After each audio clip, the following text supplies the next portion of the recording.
السلام علیکم dear viewers, آپ دیکھ رہے ہیں پرسنالٹی اینڈ بکس اور میں ہوں آپ کا میزبان پروفیسر شبیر احمد۔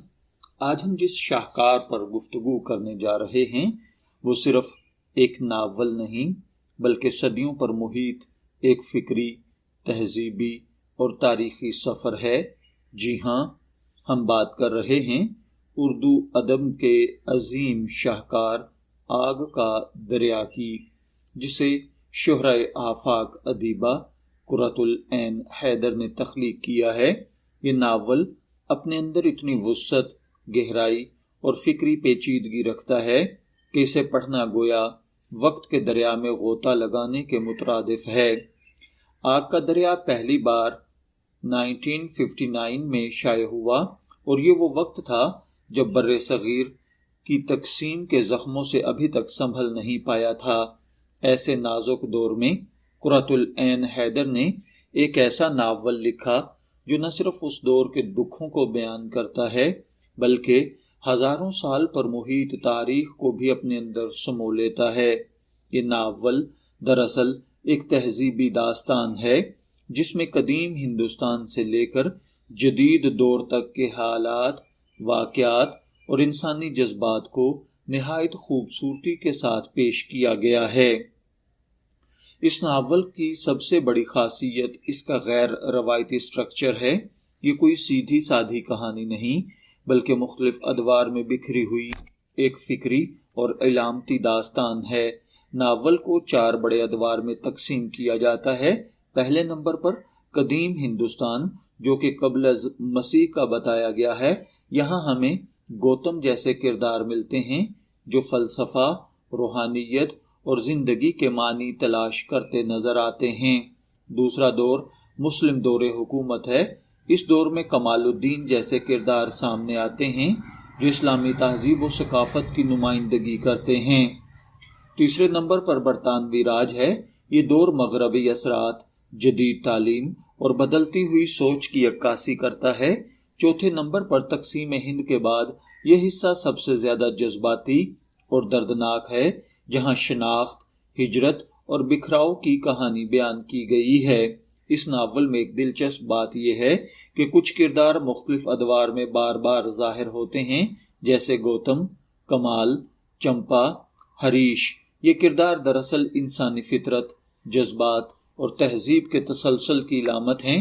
یہ ہمیں پیغام دیتے ہیں کہ وقت بدلتا رہتا ہے، حالات بدلتے رہتے ہیں، لیکن انسان کی بنیادی نیچر اور جذبات ہمیشہ ایک جیسے رہتے ہیں۔ ناول کا سب سے اہم موضوع انسانی شناخت ہے۔ کیا ہماری پہچان مذہب سے بنتی ہے، قوم سے یا ہماری تاریخ سے؟ یہ سوال ناول کے ہر دور میں بار بار اٹھایا گیا ہے۔ ناول ہمیں یہ سکھاتا ہے کہ تہذیبیں کبھی ختم نہیں ہوتیں بلکہ ایک دوسرے میں مدغم ہو جاتی ہیں۔ ہندو، مسلم اور مغربی ثقافتیں آپس میں ٹکراتی بھی ہیں اور ایک دوسرے سے سیکھتی بھی ہیں۔ ہر دور میں محبت کی کہانی موجود ہے، مگر اس کے ساتھ جدائی، قربانی اور درد بھی جڑا ہوا ہوتا ہے۔ ناول کا آخری حصہ پڑھنے والے کو ہلا کر رکھ دیتا ہے۔ یہاں ہمیں ہجرت، جدائی اور شناخت کے بحران کا وہ درد محسوس ہوتا ہے جو لاکھوں لوگوں نے جھیلا۔ قرۃ العین حیدر کا اسلوب انتہائی منفرد اور ادبی ہے۔ زبان شاعرانہ ہے، جملے گہرے اور معنی خیز ہیں، تاریخی حوالوں کی بھرمار ہے، فلسفیانہ انداز نمایاں ہے۔ یہ ناول عام پڑھنے والے کے لیے مشکل ہو سکتا ہے، لیکن جو لوگ ادب کی گہرائی کو سمجھتے ہیں ان کے لیے ایک شاہکار ہے۔ اگر کرداروں کی بات کی جائے تو گوتم یہ کردار روحانیت، فلسفہ اور سکون کی تلاش میں رہتا ہے، اور کمال الدین یہ مسلم تہذیب، روایت اور شناخت کی نمائندگی کرتا ہے، جبکہ چمپا یہ محبت، خوبصورتی اور جذبات کی علامت ہے۔ ہریش جدید تعلیم، مغربی سوچ اور تبدیلی کا نمائندہ ہے۔ آگ کا دریا اردو ادب میں ایک انقلاب کی حیثیت رکھتا ہے۔ اس نے ناول نگاری کو نئی جہت دی، تاریخ، فلسفہ اور ادب کو یکجا کیا۔ عالمی سطح پر اردو ادب کو اس ناول نے متعارف کروانے میں بہت زیادہ کوشش کی ہے۔ اگر بات کی جائے اس کی خوبیوں کی تو اس کے لیے وسیع تاریخی کینوس موجود ہے۔ گہرے فلسفیانہ خیالات میں لکھا گیا ہے، علامتی کردار استعمال کیے گئے ہیں اور ایک منفرد اسلوب اپنایا گیا ہے۔ اگر اس ناول کی ویکنس کی بات کریں تو اس میں کچھ پیچیدگیاں ہیں، جیسا کہ اس کی زبان بہت کمزور اور پیچیدہ ہے، سست رفتار ہے، عام پڑھنے والے کے لیے ذرا مشکل ہے۔ تو سوال یہ پیدا ہوتا ہے پھر یہ ناول کن لوگوں کے لیے ہے؟